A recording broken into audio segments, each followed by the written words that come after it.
Masechet Shabbat Daf Pe Daled. On commence au dernier mot du Daf Pe Gimel Amud Bet, Amar Rava. Donc Rava il va nous parler de la marloquette qu'on a vue dans le Daf d'avant, au sujet du bateau, sur lequel il y a écrit dans la Mishnah que le bateau n'est pas apte à recevoir la Touma. Première raison, d'après un Tana, la raison pour laquelle le bateau n'est pas apte à recevoir la Touma, c'est parce qu'on apprend dans Passouk que tout ce qui est bateau, tout ce qui va dans la mer, n'est pas apte à recevoir la Touma. D'après Hanania, la raison est tout autre. La raison, c'est parce que quelque chose qui est en bois, pour qu'il soit apte à recevoir la Touma, il faut qu'il soit apte à être transporté par l'homme plein ou vide. Alors qu'un bateau est trop lourd, est trop grand, et donc il n'est pas apte à être transporté plein ou vide, et donc il n'est pas apte à recevoir la Touma. Nafkamina, la Gemara elle avait dit, il y a deux nafkaminot, quelque chose en argile, un bateau en argile, celui-là sur lequel il n'y a pas cette halakha, qu'il faut qu'il soit apte à être transportable plein ou vide. Alors là, d'après Hanania, il sera apte à recevoir la Touma, alors que d'après Tanakama, que lui il pense que tout bateau n'est pas apte à recevoir la Touma, alors là, celui-là aussi ne sera pas apte à recevoir la Touma. Deuxième nafkamina, la Gemara elle avait dit, un petit bateau, que celui-là est transportable. Une barque, c'est transportable en main, plein ou vide, et donc là, d'après Hanania, ça sera apte à recevoir la Touma, alors que d'après Tanakama, ça ne sera pas apte à recevoir la Touma, parce que lui aussi, c'est un bateau qui va dans la mer. Amarava. Ou les Hanania, et d'après Hanania, qu'un bateau qui est apte à être transportable, plein ou vide, alors là, maintenant, s'il est lourd, qu'on ne peut pas le transporter avec les mains, mais Tiltoul, elle est des shvarim, shmet Tiltoul. Même si on peut le transporter qu'avec des taureaux, que des taureaux vont le bouger, alors là, il est considéré comme quelque chose de transportable, plein ou vide, et donc il est apte à recevoir la Touma d'après la vie de Hanania. Et la Gemara, elle prouve ça. Donc on sait que ce qui est apte à transporter qu'avec des taureaux, c'est quand même considéré qu'il est transportable. D'Etnan, comme ce qu'on a vu dans la Mishnah, dans Masechet Kelim, Shalosh Agalotem, il y a trois sortes de charrettes au sujet de la Touma. À Suyak et Cathédra, une charrette qui est faite qui est petite et qui est faite comme une chaise. Alors là, donc elle est faite pour être assis dessus, et donc Tmea Midras, elle reçoit la Touma de Midras, de quelqu'un qui a le Duzav, qui a un écoulement impur. Celui-là, il rentamait une Touma spéciale de Midras, qui rentamait tout ce qui est en dessous de lui, toutes ses couches. Donc tout ce qui est assis dessus, même plusieurs couches, ils deviendront tamés. Et donc, mais pour ça, il faut que ce soit quelque chose qui est spécialisé pour s'asseoir dessus. Et donc, puisque cette charrette, elle est faite de la taille d'une chaise, alors là, c'est considéré comme quelque chose qui est fait pour être assis dessus. Et donc, elle reçoit la Touma de Midras. Kemita, si c'est une charrette qui est faite comme un lit, ça veut dire que c'est long et c'est en longueur, donc c'est fait être comme un lit. Alors là, Tmea, Tmemet. Elle est apte à recevoir toutes les Toumotes, et aussi la Touma du mort, si un mort il a touché, ou bien si un insecte il a touché, etc. C'est considéré comme un ustensile, et c'est Mekabel Touma. Mais puisque c'est pas fait pour s'asseoir dessus, et s'il y a quelqu'un qui s'assoit dessus, on lui dit lève-toi, on doit mettre ici de la marchandise, alors là, ça prend pas la Touma de Midras. La Touma de Midras, elle est que si c'est quelque chose qui est spécialisé pour être assis dessus.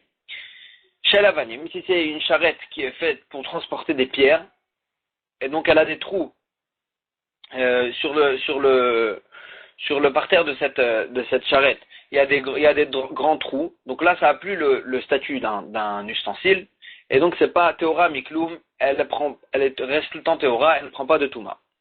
Vama Rabbi Yochanan, il a dit Rabbi Yochanan, Veim yesh babet kiboul rimonim, mais si dans cette grande charrette qui est faite pour transporter des pierres, il y a quand même de quoi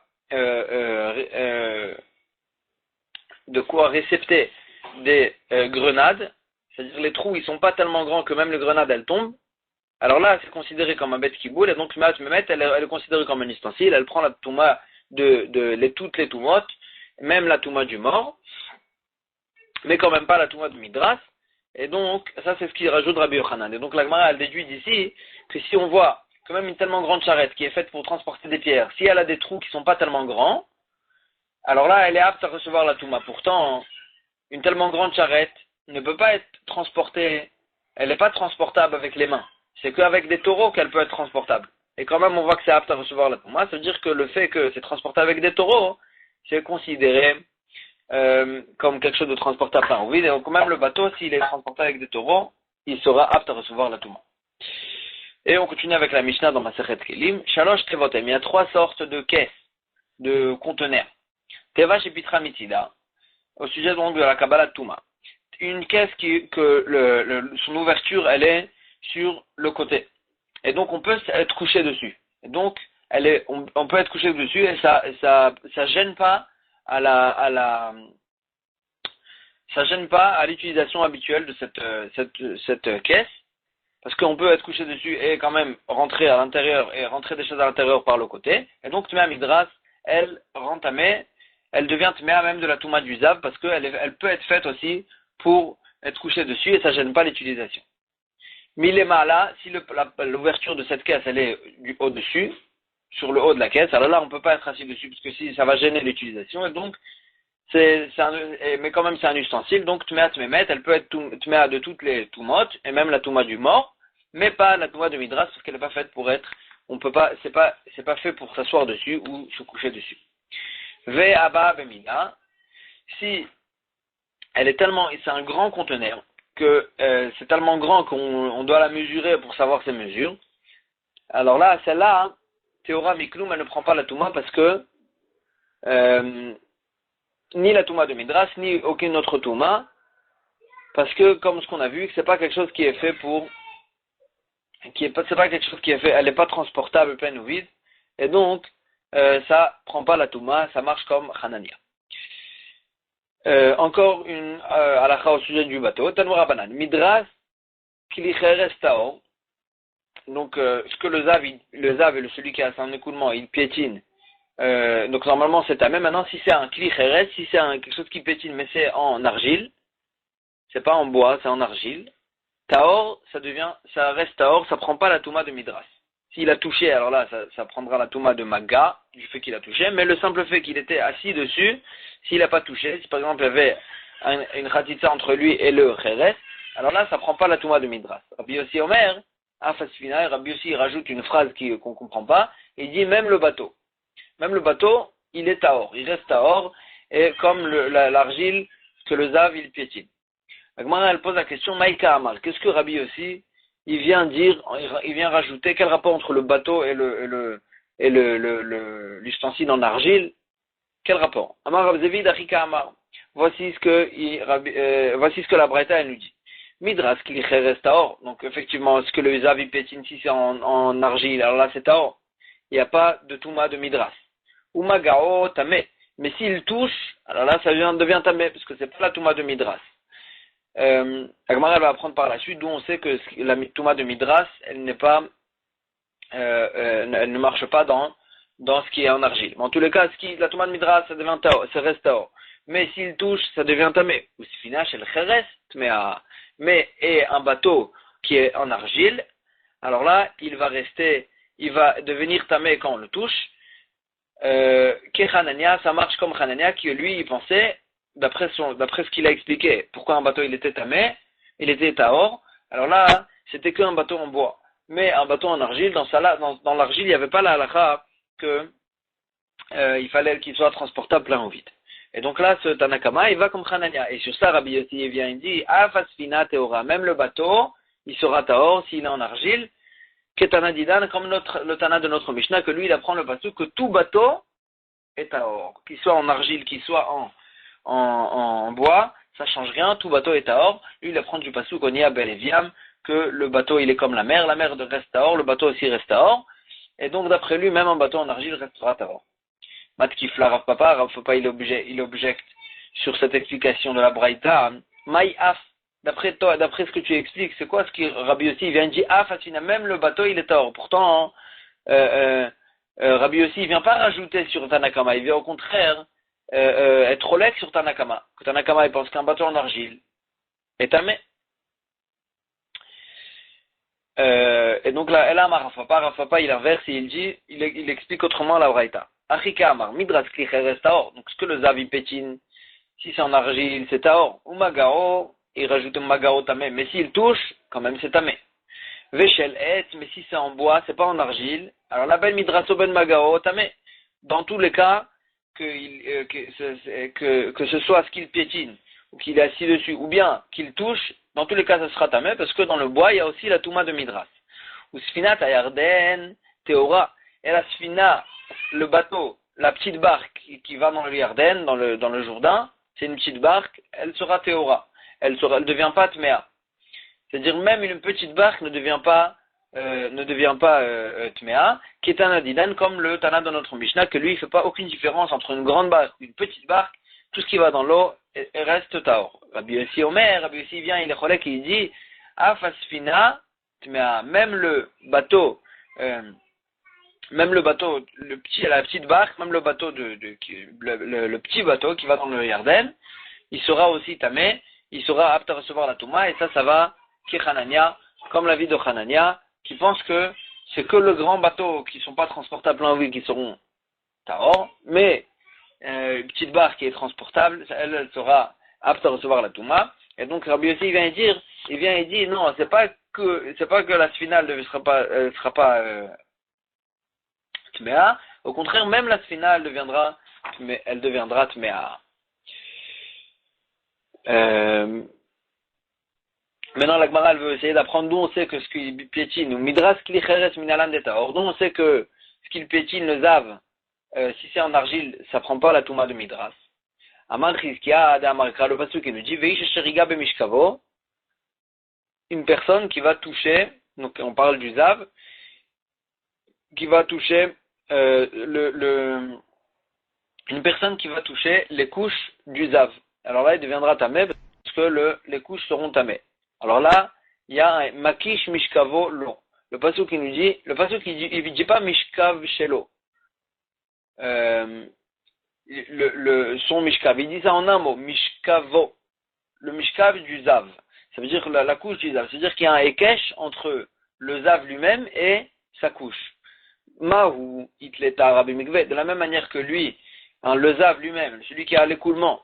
Alors là, il peut se tremper au mikveh et devenir taor. Af mishkavo nami itleta rabbi mikveh. Même sa couche, quand elle devient dra tamé, et on parle de quelque chose qui a une tahara au mikveh, qui peut devenir taor au mikveh, et ça vient exclure tout ce qui est en argile, qu'on sait très bien que l'argile ne peut pas devenir taor au mikveh, et donc ça vient nous exclure que là, il n'y a pas la touma de midras dans ce qui est en argile.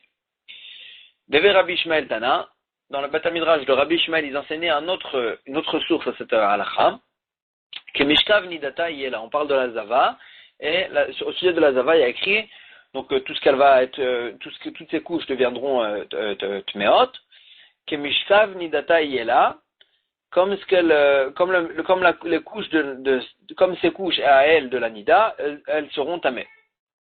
Alors là, il y a aussi Makish Mishkava là. On fait un ekesh entre les couches de la Zava, de la Nida, et elle-même. La Touma de elle-même, de la Nida elle-même. Mahi, Itlata Rabbi Mikveh, de la même manière que la Nida elle-même, elle se trempe au Mikveh, elle devient Théoraf. Mishkava, même les couches de la Zava, qu'elles deviendront Tameh, Nami Itlata Rabbi Mikveh, elles auront une Tahara au Mikveh. La Pouké Klicher, ça vient exclure ce qui est en argile, des lettres Itlata Rabbi Mikveh, que l'argile ne peut jamais devenir Tahor au Mikveh, et donc ça vient nous apprendre que l'argile ne prendra pas la Touma, de Midras. Mativ Rabila, il objecte sur ces halachot-là que ce qui n'est pas de Tahara au Mikveh ne prend pas la Touma de Midras. Il objecte de la façon suivante. Mapat, c'est comme un tapis fait de roseau. Bemet Minaïn, d'où on sait qu'il deviendra et prendra la Touma du mort, bien que c'est pas quelque chose c'est pas un ustensile, il n'y a pas de réception, c'est pas quelque chose c'est pas un ustensile qui peut récepter quelque chose. C'est un tapis, quand même, d'où on sait qu'il prend la Touma du mort. Vedinu, on apprend ça dans Kalvachomer. Uma pachim ktanim, si déjà des petits ustensiles en argile chez Théorim Bezav, qui ne prennent pas la Touma du Zav, à n'importe quel cas, ils ne prennent pas la Touma du Zav. Ils ne prennent pas la Touma du Zav. Pourquoi? Parce qu'ils sont petits. Et donc la Touma de Midras, comme ce qu'on a dit, ça prend pas, il n'y a pas de Touma de Midras dans le Zav, dans les ustensiles en argile. Et même quand ils touchent, il ne deviendra pas tamé parce que c'est des petits ustensiles qu'ils n'ont pas la taille qu'ils n'ont pas la minimum taille qu'il faut pour devenir tamé du Zav. Et donc, si déjà des petits ustensiles en argile, ils sont théorimes dans le Zav, ils ne prennent pas la Touma du Zav. Quand même, ils deviennent tamés s'ils sont dans la tente du mort. Alors là, ma patte, c'est tamé Bezav, le tapis, que lui, il deviendra tamé chez le Zav, parce qu'il peut se coucher dessus. Et donc, on voit qu'il est très chamour, c'est une Touma chamoura, et Nodin Sheye tamé Bemet, Kalva Chomer, qui devra prendre la Touma du mort. Et donc, de là, on apprend de Kalva Chomer du Zav. Et donc là, Rav Hila, il termine sa question, Ve'amai. Et d'après toi, pourquoi tu le rends tamé? Pourquoi tu dis que le mapat lui-même, il deviendra? Pourquoi tu dis que le mapat, donc ce tapis en question, il deviendra tamé chez le Zav?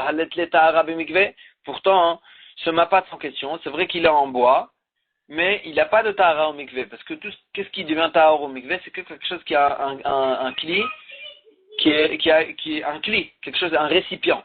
Mais ce tapis en question, c'est vrai qu'il est en bois, il n'est pas en argile, mais puisqu'il n'est pas un récipient, alors là, il n'a pas de tahara au mikvé, il ne peut pas devenir tahara au mikvé. Et donc, comment tu peux dire que le mapat en question, lui, il a une tahara au mikvé?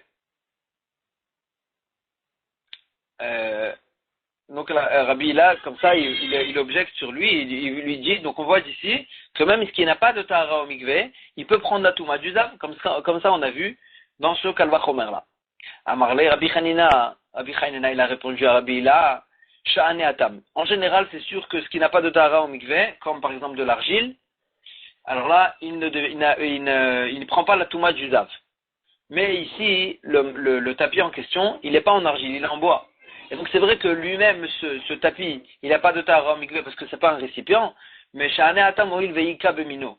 Puisque dans le bois, dans les autres ustensiles en bois, donc quelque chose qui est dans la même sorte que ce mapat, il aura une tahara mikvé, alors là c'est vrai que cet ustensile spécifique, il n'a pas de tahara mikvé, tu fais que c'est pas un récipient, mais quand même puisque dans le bois en général, il y a une tahara au mikvé, alors là, même si celui-là, qui a un tapis qui n'est pas de tahara au mikvé, quand même il prendra la touma du zav. Amarle, Rabbi Hila, il a dit, Rabbi Hila, celui qui avait objecté, il répond, il dit à Rabbi Hanina, Rachmana litzlan maïdata, qu'Hachem il nous sauve de cet avis-là. Il dit, en quelque sorte, il n'accepte pas cette affaire que malgré que ce tapis lui-même, il n'y a pas de tahara au mikvé, puisque le bois en général, il a un tahara au mikvé, alors là, ça suffit pour qu'il prenne la touma du zav. Alors Rabbi Hanina, il lui répond, il lui dit, Aderaba, au contraire, Rachmana litzlan mida'ata ditar. Qu'Hachem il nous sauve de ton avis à toi. Veta mamai. Et pourquoi? Quel est l'avis de Rabbi Hanina Behemet? Pourquoi le fait que dans le bois en général il y a une tahara au mikvé, ça permet à ce mapat que même s'il n'a pas de tahara au mikvé, il prendra la touma du zav. La Gemara a dit, on apprend ça des psukim. Très réactifs. Il y a écrit 2 psukim que l'Ichora ils sont contradictoires. Et donc on apprend de ça cette halakha. Ktiv veishashariga bemishkavo. Il y a écrit dans un pasuk une personne qui va toucher le mishkav, les couches du zav. Alors là il sera tamé. Et de là on a vu que comme ce qu'on a appris qu'il y a un ékesh entre le zav lui-même et sa couche pour nous apprendre que il faut que la couche pour qu'elle prenne la touma, il faut qu'elle ait la possibilité d'être tahor au mikvé. Ça c'est d'un côté. D'un autre côté, Ktiv, il y a écrit dans notre pasuk, le kol mishkav asher ishkav alav azav itma. Tout mishkav, toutes les couches que le zav il va se coucher dessus, il sera tamé. Donc là, dans ce pasuk, il n'y a pas le hekesh. Le pasuk ne nous dit pas mishkavo. Il n'y a pas le hekesh entre le zav et la couche. Et donc, au mashma, que la couche, même si elle n'a pas de possibilité d'être tahor au mikvé, elle pourra quand même prendre la Touma. Donc c'est une contradiction. Haketzad, comment arranger les deux psukim? Alors là, Rabbi Hanina, il apprend de ça d'ici il apprend d'ici la halakha qu'il a dit Yesh Bemino, que si c'est un ustensile que dans sa sorte, il a une tahara au mikveh, alors là, Afalgav Deletle, tahara be mikveh, même si lui-même, il n'a pas de tahara au mikveh, comme ce qu'on a dit, le tapis, que lui-même, il ne peut pas être tahara au mikveh parce que c'est pas un récipient. Alors là, puisqu'il a dans son mine, il a, dans sa sorte, il a une tahara au mikveh parce qu'il est en bois, alors là, il prendra la touma, et donc d'après, sur lui, qui a écrit le passouk, qu'il n'y a pas de hekesh en quelque sorte entre le mishkav et le zav, et que même si l'ustensile lui-même, il ne peut pas devenir tahor au mikveh, quand même il prendra la touma. Et le deuxième passouk qui nous fait un hekesh, et qui nous dit qu'il faut que l'ustensile il sera tahor, el bemino, ça parle un ustensile que dans toute sa sorte, c'est-à-dire il est en argile, et toute l'argile, tout ce qui est en argile, il n'y a pas de tahara au mikveh. Sur celui-là, makish mishkavolo, il y a un hekesh entre lui et le zav et la couche, qu'il faut qu'il a une tahara au mikveh pour qu'il devienne, pour qu'il soit apte à recevoir la touma du zav. Rava il retourne sur la source qu'on avait demandé, quelle est la source qu'un ustensile en argile ne prend pas la touma du zav. Rava il donne une autre source. Rava Amar, Midras Klicheres Taor Meacha, dont c'est que ce que la couche, ce que le zav il pétine. Alors là, si c'est en argile, ça prend pas la touma, Meacha, du passouk suivant. Bechol Kli Patoar. Il y a écrit au sujet des ustensiles en argile qui se trouvent dans la tente du mort. Et le passouk qui nous dit comme ça, Bechol Kli Patoar, tout ustensile ouvert, Asher En Tamid Patil Alav, qui n'est pas fermé hermétiquement. Alors là, il prendra la touma de la tente du mort. Hayesh Tamid Patil Alav, Taor, machma que si il est fermé hermétiquement, alors là, il sera Taor. Il prendra pas la touma de la tente du mort. Et la Gemara, elle continue, elle dit, Milo Askinan, n'est-ce pas que cet objet en argile, qui est fermé hermétiquement, que tu me dis qu'il ne prendra pas la touma, même s'il est dans la tente du mort, Milo Askinan de Achidinu, les Ishtonida, n'est-ce pas qu'on parle, même dans un ustensile en argile, qui est spécial, qu'il a préparé, qui est fait pour sa femme, quand la nida, qu'elle s'assoit dessus, et quand même on voit qu'il reste tahor, il prend pas la touma. N'est-ce pas qu'on parle même dans ce cas-là, Veka Amar, et sur celui-là il y a écrit, Veka Amar Rachmana, le Torah nous dit dessus, que s'il est fermé hermétiquement, alors là il sera tahor. Ça veut dire que qu'il fera une khatita entre la touma, la touma elle peut pas rentrer à l'intérieur. Et donc, on voit bien, pourtant normalement quelque chose que la nida, la chaise de la nida, elle devient tamé midras. Elle devient tamé midras. Et donc pourtant ici on voit que quand même ça prend pas la touma, c'est chotet bifna touma. Et donc on voit bien que Al-Korach, on voit de ce pasouk-là que ce qui est en argile ne prend pas la touma de Midras, ni de la Zava, ni de la Nida, ni du Zav. Et donc c'est pour ça que ce qui est en argile c'est fermé hermétiquement. Alors là, ça prendra pas aussi la touma du mort. Donc ça c'est de là que Rava a appris qu'il n'y aura pas la touma de Midras dans ce qui est en argile. On va s'arrêter ici pour aujourd'hui. Après la Mishnah elle va avec le daf d'après et on va l'apprendre avec le daf d'après. Chazak ou Baruch.